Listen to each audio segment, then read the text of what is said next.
बाबासाहेबांनी म्हटल्याप्रमाणे बाबासाहेबांनी रानडे, गांधी आणि जिना या त्यांच्या पुस्तकामध्ये एक वाक्य टाकलं आहे जोसेफ मॅजिनीचं. ते फार महत्त्वपूर्ण आहे.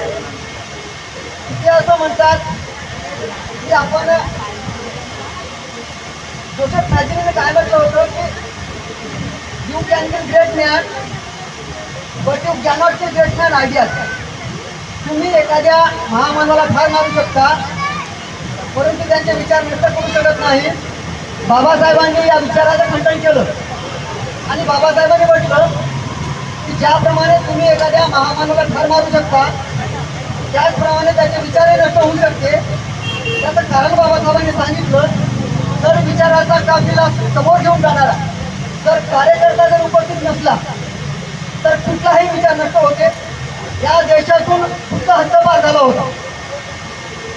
मला असं म्हणायचं आहे की डॉक्टर बाबासाहेब आंबेडकर धम्म प्रशिक्षण अभियान हे केवळ मात्र भोजनदानाचं काम न करता हे एक वैचारिक चळवळ सुद्धा या माध्यमातून आम्ही पोहोचवण्याचं काम करतो आहे. ही चळवळ सामान्य जनमानसाच्या मेंदूवर कोरण्याचं काम अभियानाच्या माध्यमातून शिंदे साहेब करतात. त्यांच्या कार्याला आणि त्या टीमला एकदा मी चालू करतो. धम्मबंधूंनो, बोलायचं खूप सारं आहे परंतु तिथे माझ्यापेक्षाही खूप मोठे विचारवंत उपस्थित आहेत आणि त्यांचं मार्गदर्शन आम्हाला लाभावं.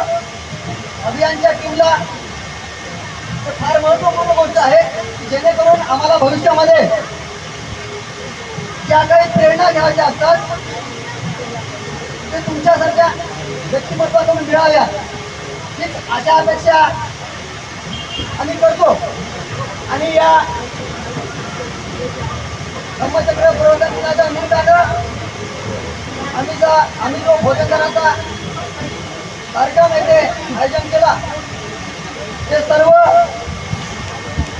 धम्मबंधू येथे भोजनाचा आस्वाद घेऊन आपापल्या गावी निघून जातील. त्याचबरोबर निघून जात असताना डॉक्टर बाबासाहेब आंबेडकर धम्म प्रशिक्षण अभियानाची प्रेरणा या आपल्या डोक्यामध्ये घेऊन जातील, विचारामध्ये प्रेरणा घेऊन जातील आणि धम्माच्या समोर कार्य करतील. हीच